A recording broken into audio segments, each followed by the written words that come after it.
Bismillahirrahmanirrahim. Assalamualaikum warahmatullahi wabarakatuh. Selamat sore dan salam sejahtera bagi kita semuanya.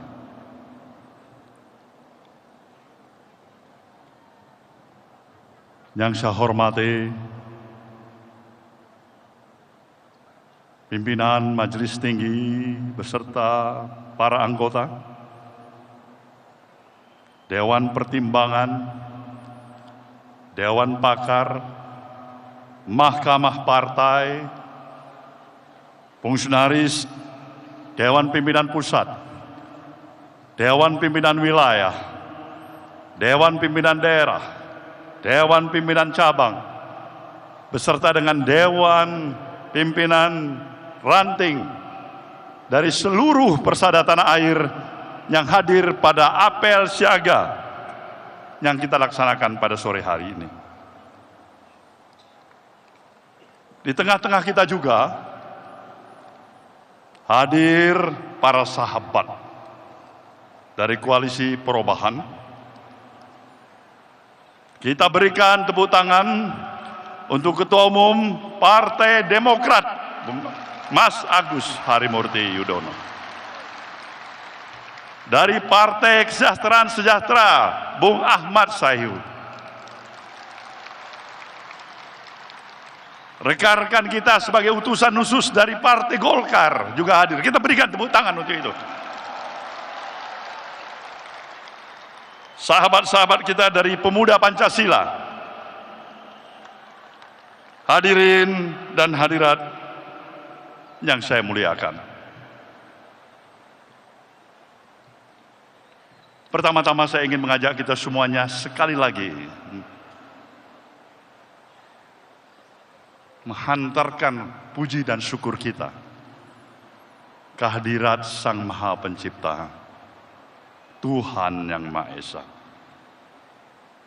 Karena kita diberikan kesempatan dengan seluruh energi yang kita miliki, kita bersama-sama dapat menghadirin acara apel siaga perubahan yang sedang berlangsung pada saat ini. Kita juga bersama-sama tadi telah mendengarkan hantaran pemikiran-pemikiran disertai dengan doa kehadirat Tuhan Yang Maha Esa yang secara langsung disampaikan oleh calon presiden kita, Bung Anies Rashid Baswedan.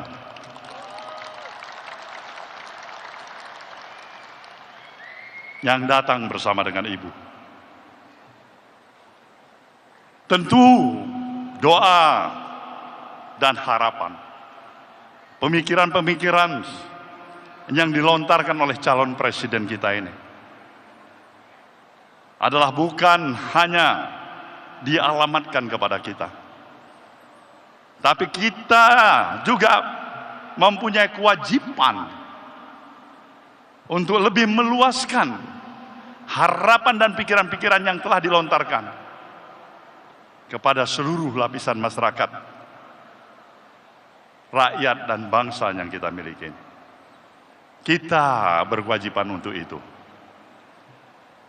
Karena apa? Karena sesungguhnya lah kita yang memiliki negeri ini, negeri yang kita cintai ini, negeri yang begitu indah, negeri yang memiliki begitu luas wilayahnya, tidak kurang daripada hampir 2 juta kilometer persegi. Negeri yang mempunyai posisi geografis yang begitu strategis, diapit oleh 2 samudera, Samudra India dan Samudra Pasifik, 2 benua, benua Asia dan juga benua Australia. Kita juga dapat menyatakan kita adalah negara kepulauan yang paling terbesar di dunia. Karena kita memiliki lebih dari 17.000 pulau-pulau yang ada di negeri kita.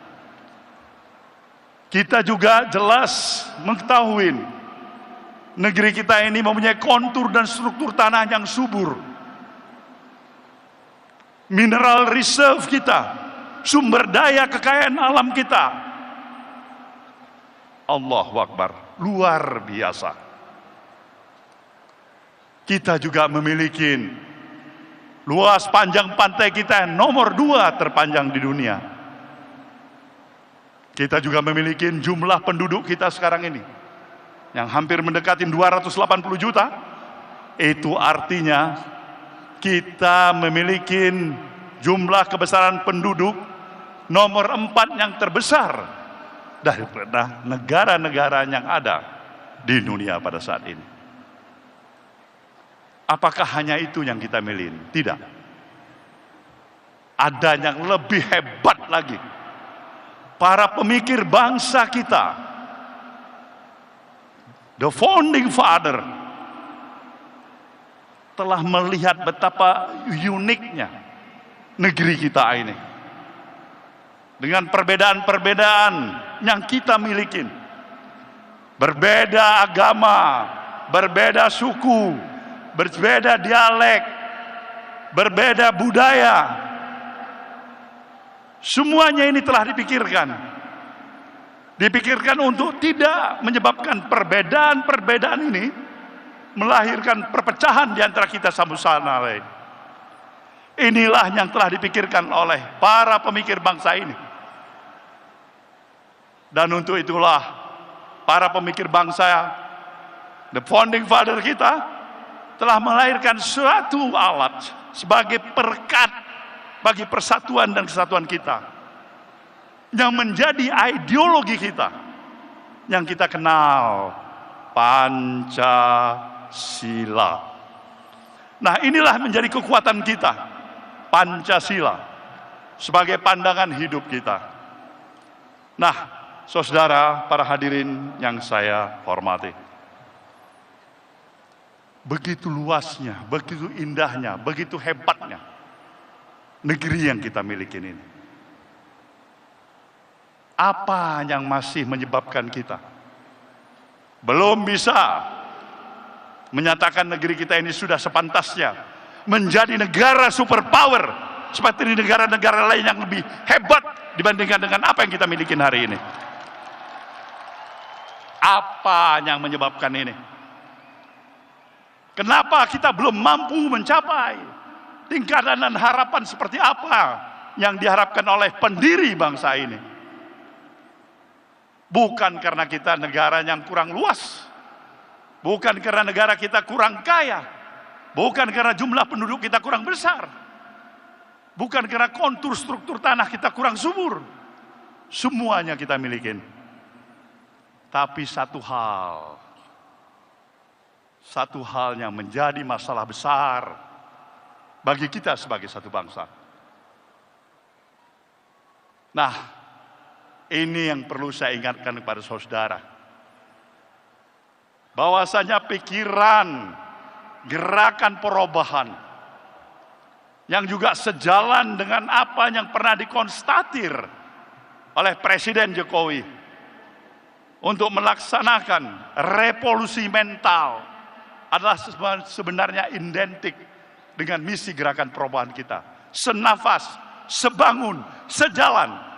Dan itulah yang kenapa ketika pada tahun 2014 pemilu, dengan seluruh kekuatan dan harapan energi yang kita miliki, kita dukung yang namanya Presiden Jokowi kala itu sebagai calon presiden untuk menjadi presiden di negeri ini, saudaraku. Kita memberikan dukungannya secara totalitas. Kenapa? Karena kita mempunyai keyakinan dengan konsepsi, gagasan, dan pemikiran yang sama dengan apa yang kita miliki. Logika kita menyatakan, kita yakin progres perjalanan kemajuan kita berbangsa dan bernegara akan jauh lebih hebat seperti apa yang kita harapkan.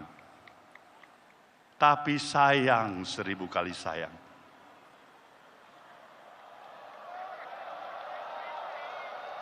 sayang 1000 kali sayang, harapan belum menjadi kenyataan.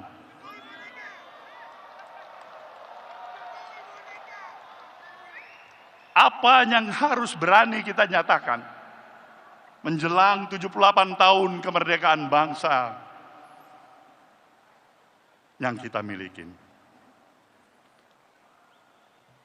Sebenarnya kita memahami bahwasanya kemerdekaan yang kita miliki ini bukanlah hanya pemberian atau hadiah yang kita peroleh dari para kaum penjajah. Para kader Partai Nasdem, perlu saya ingatkan, kita pernah mengalami sedikit-dikitnya 3,5 abad sebagai bangsa yang terjajah. Dan konsekuensi sebagai bangsa yang terjajah adalah derita, penghinaan, kesedihan, kesusahan, dan kehilangan harkat dan martabat. Itulah nasib sebagai bangsa yang terjajah. Tapi dengan seluruh daya dan upaya para pemikir sekaligus para pejuang bangsa ini yang telah memberikan peran dan mengambil sikap dengan penuh keyakinan, memberikan pengorbanan harta, bahkan nyawa sekalipun, untuk membebaskan kita sebagai bangsa yang terjajah menjadi bangsa yang merdeka dan berdaulat. Kita wajib untuk tetap mengenang dan memberikan penghormatan kepada para pahlawan dan para pemikir bangsa ini yang memerdekakan bangsa kita dari kaum penjajah. Inilah sejalan dengan kita mungkin 1 bulan lagi akan menghadapi peringatan hari ulang tahun ke-78 tahun kemerdekaan yang kita miliki. Sejujurnya, kita telah mengalami berbagai kemajuan dalam berbagai peranata kehidupan yang ada, dalam beberapa aspek kehidupan yang kita miliki. Tetapi apabila kita berani dan menempatkan pemikiran secara kritis, objektif, berdasarkan fakta yang ada, di tengah-tengah potret sosial kemasyarakatan yang ada pada hari ini. Saudara, para peserta apel siaga yang saya banggakan, Indonesia yang kita kenal sebagai satu bangsa yang memiliki sifat dan nilai-nilai values keindonesiaan yang seutuhnya. Bangsa yang penuh dengan ramah tamah, sopan santun, mengenal tempo selero, ajas kepantasan, kepatutan, budaya malu, penuh dengan spirit kegotong royongan. Hari ini kita sudah hampir sulit untuk menemukan karakter sejatinya bangsa Indonesia seperti apa yang kita kenal seperti itu. Bangsa kita telah berubah. Hari ini dari semangat yang penuh dengan rasa kegotong royongan dan kebersamaan, semangat kekitaan, berubah menjadi bangsa dengan semangat keakuan individualistik yang menghargai nilai-nilai transaksional materialistik yang serba pragmatis. Dan itulah Indonesia hari ini. Kita terjebak pada pragmatisme. Kita terjebak dari sikap yang penuh keterus-terangan menjadi bangsa yang penuh dengan kepura-puraan atau munafik. Dan itulah kita, Indonesia hari ini. Nah, inilah yang menjadi dasar filosofis pemikiran. Kenapa kita harus melakukan gerakan perubahan untuk melakukan perubahan yang berarti dan mendasar dalam perjalanan kehidupan kita berbangsa dan bernegara. Kita sayang pada bangsa ini. Kita sayang kepada para pemimpin yang ada di negeri ini. Kita punya komitmen moral untuk keberhasilan pemimpin yang kita dukung dan usung menjadi presiden negeri ini. Tapi bisa saja niat baik akan diartikan dengan penuh kesalahpahaman dan salah pengertian. Dan kita terima itu, saudaraku semuanya.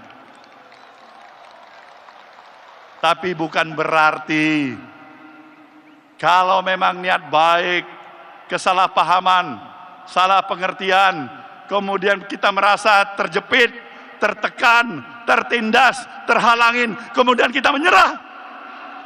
Kemudian kita menyerah. Kemudian kita menyerah. Bukan. Kita katakan, insya Allah kita belum menyerah.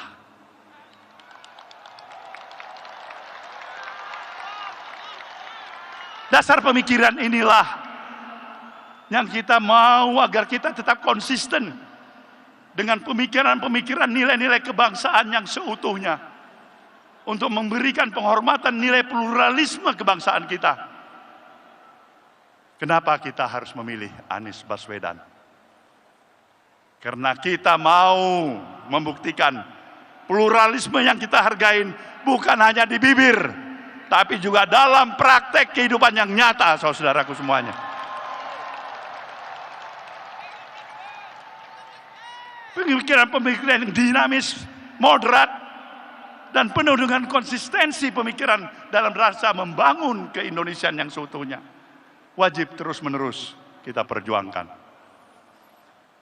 Maka dalam kesiapan kita menghadapi pemilu pada 2024 yang akan datang, saya ingin menyerukan dari tempat ini kepada para penyelenggara dan pengawas pemilu untuk melaksanakan tugas sebagaimana yang diamanahkan secara profesional